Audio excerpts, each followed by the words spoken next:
Meaning of glass ceiling. Glass ceiling. Glass ceiling. Glass ceiling. Glass ceiling.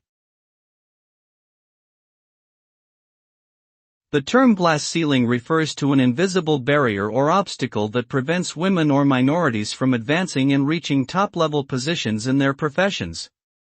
Despite possessing the necessary skills, qualifications and experience, these individuals are unable to break through this barrier. This phenomenon is often attributed to discrimination, stereotyping, sexism, racism and other forms of bias which create a systemic disadvantage for these groups. The term glass ceiling was popularized in the 1980s to describe this pervasive issue in the workplace.